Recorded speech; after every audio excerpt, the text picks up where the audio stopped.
how do you move from these physical dollars to electronic dollars? I think the basic technology is going to take place on the internet. I think the specific platform in the emerging world is going to be on a cell phone platform. If you look at the numbers, there are about 360 million, about 150 million online desktop-based accounts today. That number is projected to grow to about 350 million in the next 5 years. However, with respect to cell phones, internet-enabled cell phones, they're just getting rolled out right now.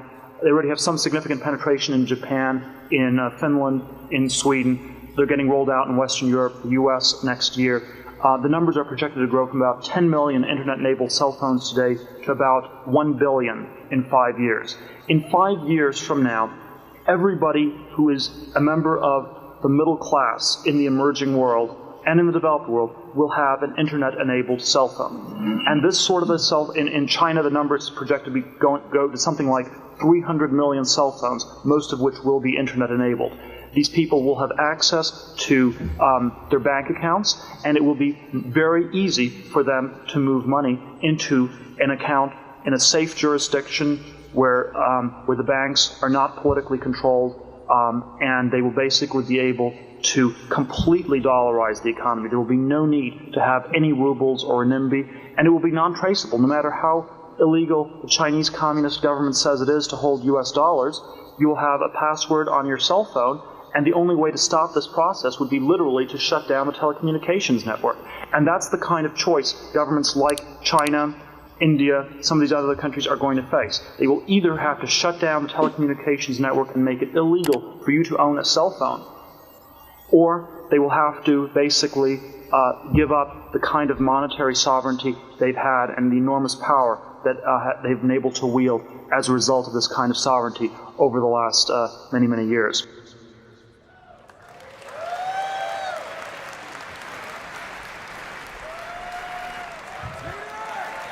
Hello. Thank you so much for having me here. It's, there's so much I was wrong about in 1999, but I thought I'd reflect on some of the things I was thinking at the time, give some perspective on what it means for the world today of 2022. And when I was running PayPal, when I was getting it started, the standard way I'd start an investor pitch I'd hold up several $100 bills, and would always get people's attention. It's kind of hypnotic, even though, it's really weird. What is this? I mean, it's probably not very good as toilet paper. It's not good as wallpaper. It's sort of this crappy fiat money. It's a very mysterious thing. What is money? Is it a network effect? Would the gentleman in the front row like to have the money? Does somebody come up and get it? But I don't know how to throw it out at people.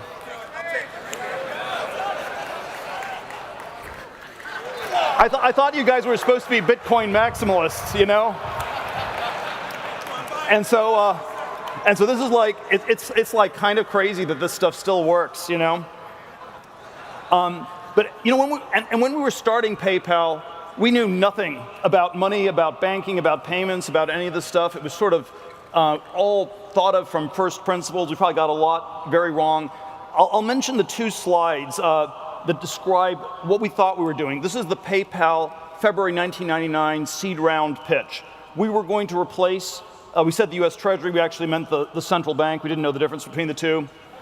But it was going to be sort of a closed loop system, a new form of money, new network effect, electronic 21st century version of money. By 2002, at the time of the IPO, the PayPal business model looked like a funnel where the money went in and out fast. And it was a payment system. And I wanted to just start that those two pictures, a closed network versus a funnel, are two very different pictures. In some ways this was a more practical business, but it was a decline. It was much less ambitious. Money goes in and out super fast. And I think one of the ways to think about all of these different things, this is not a perspective I had at the time, but if you think about these different forms that money can take, you can have forms of money that are high velocity, where it moves super fast, but then you don't actually need that much in the form that it has. It's just like maybe an accounting device or something like that. And if you have forms of money that are intrinsically low velocity, then the quantity you need is much, much greater. And it's this inverse relationship that goes across many different forms of money. And so the PayPal 1999 was a closed loop where you'd have this enormous store of value that gets built up. The PayPal 2002 was sort of a high velocity loop. And this is, of course, also analogous to something like gold bullion is store of value, low velocity money. It moves once, every few decades in a central bank vault. Visa, super high velocity, moves trillions of dollars a year, but Visa itself doesn't need to have very much money on its own. And I think one of the reasons people always get these two different modalities confused, and they're like radically different kinds of products, is that when we think of money, we are still always just thinking of the $100 bill that I presented you at the beginning. And physical cash it's sort of the one very weird form of money that's actually sort of intermediate velocity and intermediate value. It's not really great at either. You can store money in a piggy bank, physical cash. You store it in a mattress. That's getting pretty weird. You can maybe use it to buy, pay for a restaurant or club, maybe a used car. Probably gets hard to use physical cash to buy for a house. So it's sort of both. It's not that great at either payments or store of value, but it's in between. And because we always think of physical cash when we think of money, we tend to think store of value and sort of high velocity things are the same, even though in practice, most things are at these two opposite ends of the spectrum.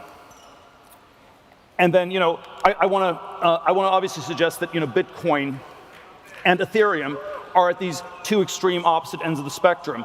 Bitcoin, store of value, gold replacement.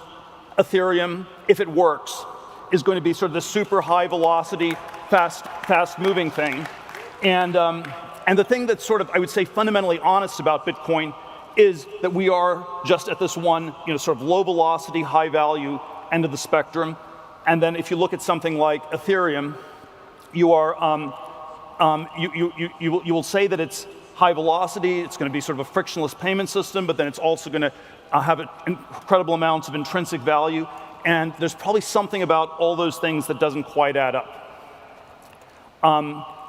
So if this is, by the way, I took this slide from Vitalik himself. So this was and there's sort of a question: how do we compare and contrast them?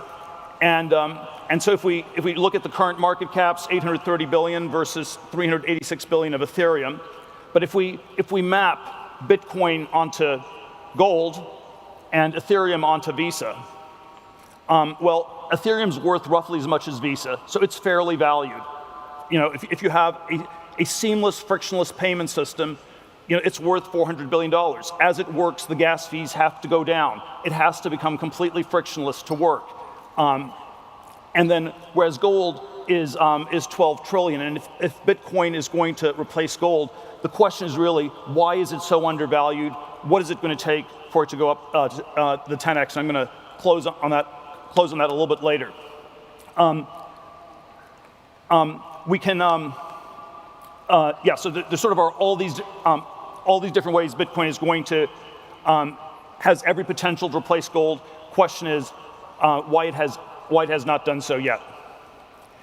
Now, I think if we take one step further back, we can even ask a question: why is gold worth $12 trillion? How much should all the gold in the world be worth?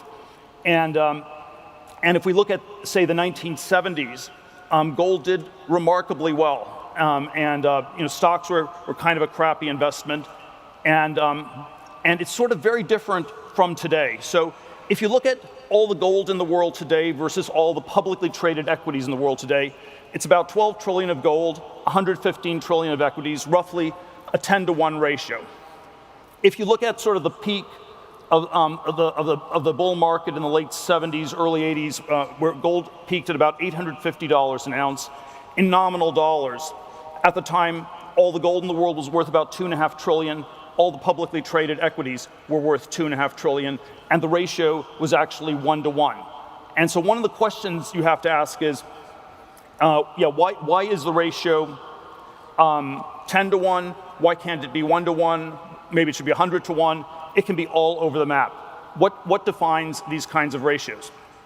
And I would say sort of one simple version is that in the 1970s, cash was trash, bonds were trash, but equities were pretty bad investments as well, because in an inflationary world, in a high regulation, high inflation, high tax world, the effective capital gains tax rate goes well north of 100%, because you don't set the basis on equities, you don't adjust it to inflation, and so equities become an extraordinarily bad investment.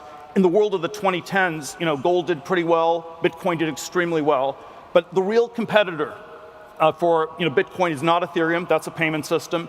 It's not even gold. It's something like the S&P 500. It's the stock market as a whole, and this is the way Bitcoin trades every day. If the stocks go up, Bitcoin goes up. Now it's like a highly levered Nasdaq stock on a day-to-day basis, and that is sort of, in a sense, the real competitor. And the question is whether we're headed towards a kind of 1970s style world where it's higher inflation, more regulation, and even being, you don't want to be in a stock or bond, but even being, sorry, you don't want to be in cash or a bond, but even being in a stock, you're effectively in something that's like a government-linked entity. Companies, woke companies, are sort of quasi-controlled by the government in a way that Bitcoin never will be. And in that sort of a world, I would submit that perhaps the way we should think of the Bitcoin to equity ratio, the benchmark for Bitcoin is not gold, but equities. And the question is, why can't there be parity between Bitcoin and equities? Why shouldn't we be talking about something more like 100 to 1? Which, of course, won't be as good as it sounds, because the fiat money will be worth a lot less, and it'll be taxed pretty heavily and whatnot. But I think, I'm still hopeful that if Bitcoin goes up by a factor of 100, you'll make some money, a modest amount of money, in real terms. Now, there are sort of at the very minimum, what I think, it's always hard to know where Bitcoin goes from here. It's $43,000 today. Where does it go? What I like to say is that Bitcoin is always the most honest market in the world. It's the most efficient market, and it was the canary in the coal mine. It was telling us that the inflation was coming in the last 2 years, as it went from 5,000-6,000 up by a factor of 10x. It is telling us that the central banks are bankrupt, that we are at the end of the fiat money regime. And that's sort of what it has priced in.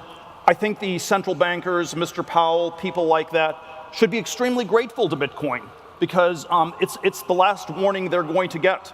They've chosen to ignore it, and they will have to pay the consequences for that in the years ahead. But let me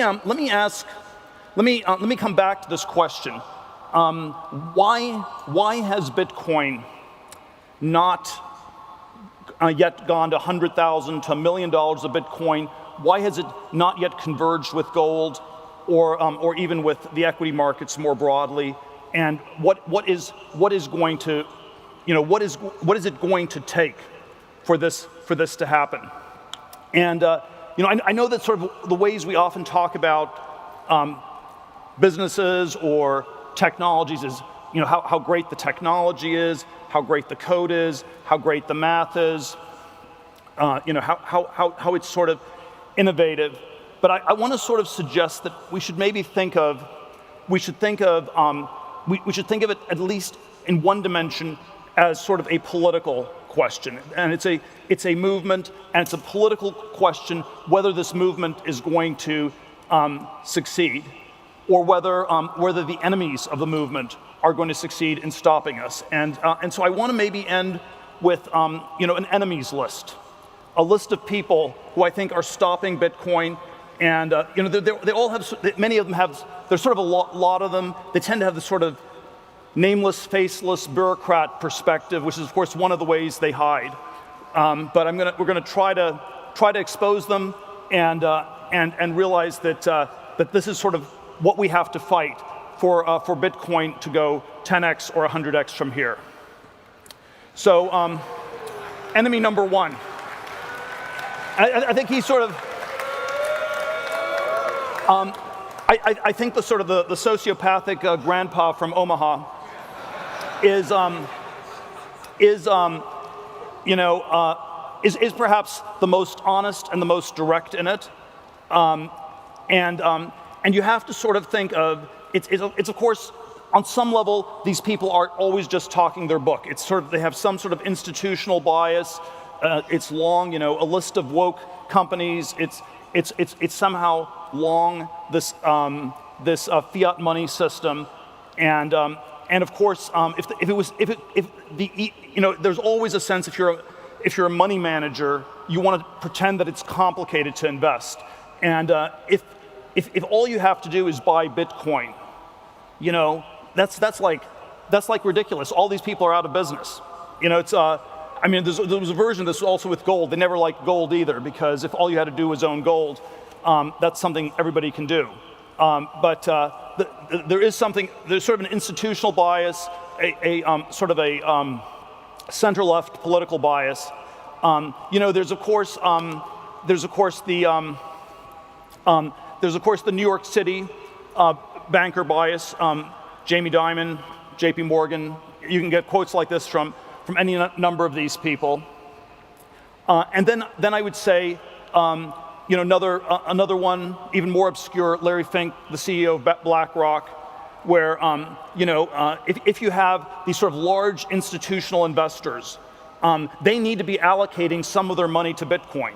When they manage state pension funds in the US, or they get trillions of dollars in assets, when they choose not to allocate to Bitcoin, that is a deeply political choice, and we need to be pushing back on them. We need to say, you have to get on board on this. And the Larry Fink quote is sort of representative, I think, of a whole genre of anti-Bitcoin things where, and you have to always put it in some context, but pro-blockchain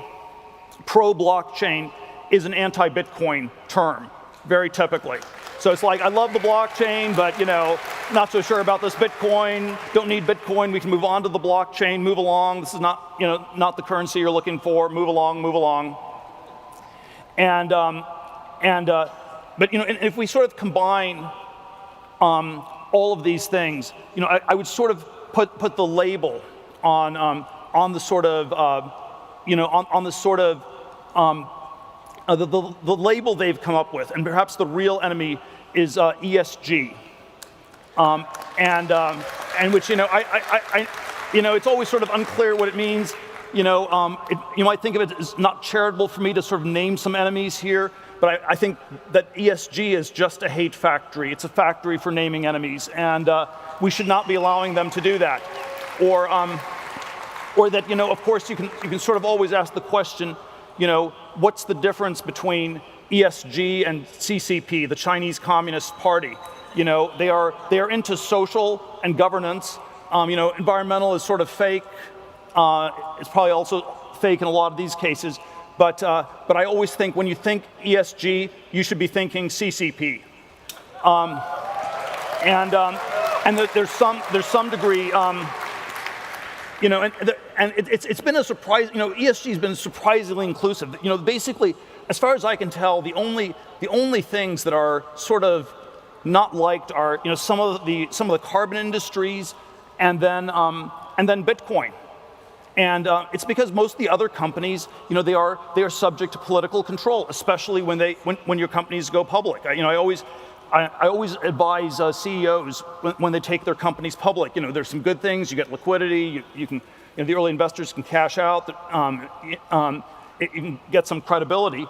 But it's basically taking a company public. It's a de facto government takeover where some people who are effectively government bureaucrats became more empowered. It's the CFO, the general counsel, the accountants, the lawyers, the HR people. All these sort of extensions of the state are given more power, and we have to think of ESG as sort of this vast umbrella thing, and we're sort of one of the great features of Bitcoin, and it's always a question whether it's a bug or a feature, but I would submit that in the sort of more heavy-handed statist world, it is far more of a feature than a bug, is that Bitcoin is not a company.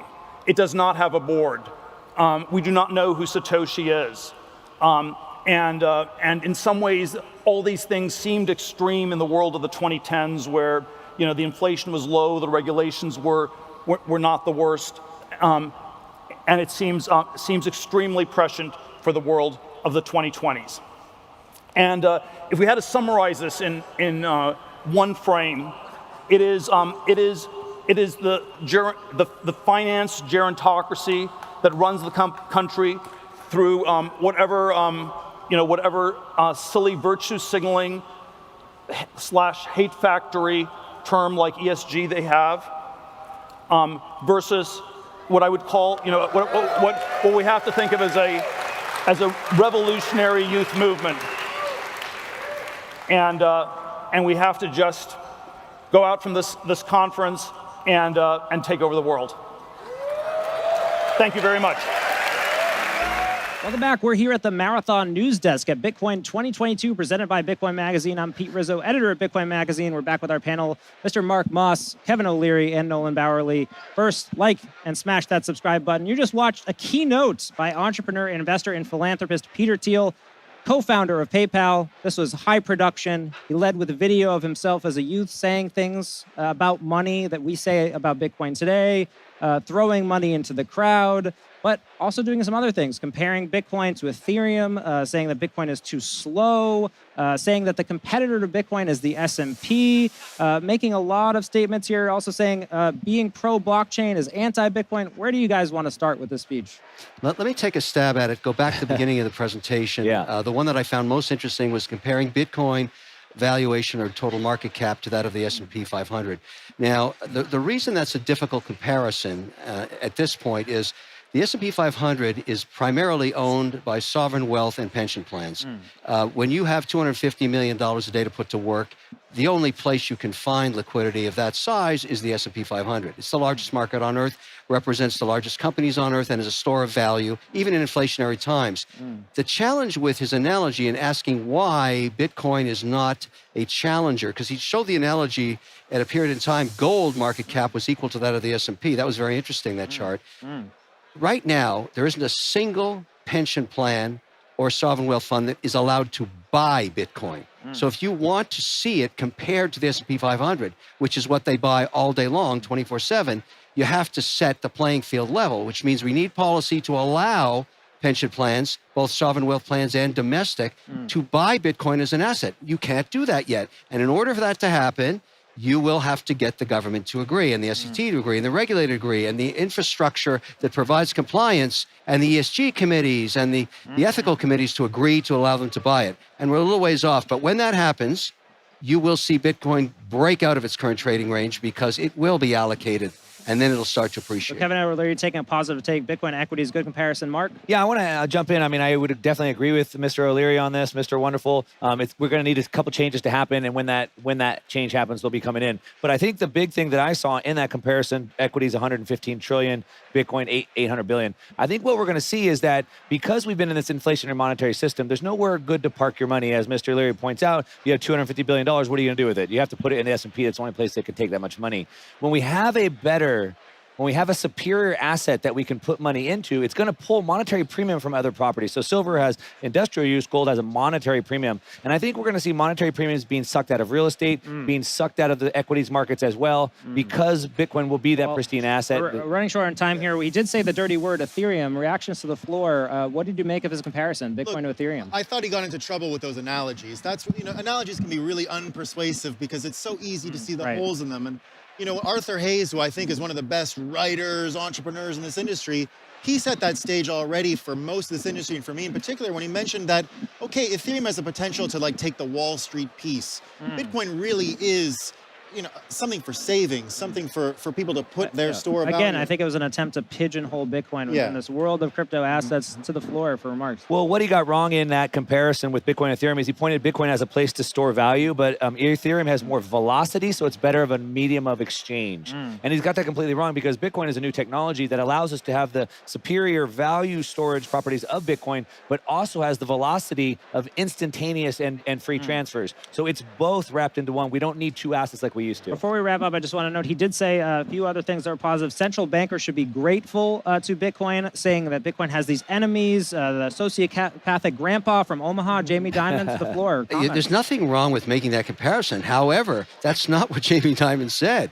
He's saying my clients want this, and we're going to start to accommodate them. That's what we are. We're a bank. If they want to buy the asset, remember, Bitcoin is software. Ethereum is software. You can decide on your own which software provides more productivity, more cost savings, whatever you want, but it's just software. And if you're willing to invest in Microsoft or invest in Google, you're just investing in software too. Sure, so but at the end of the day, that's how you should look at it. Sure, but software is political, and that's where I thought he really found his pace in the whole talk. When he was really talking about it's a political choice. Saying you're pro-blockchain is a political choice. It's not neutral. It's not technology.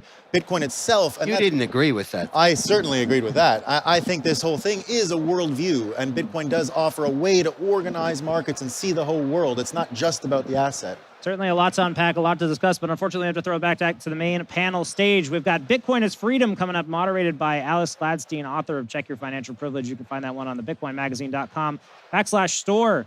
Keep it tuned here. Smash that like button. We'll be here all day on YouTube, bringing you the best from Bitcoin 2022 Miami.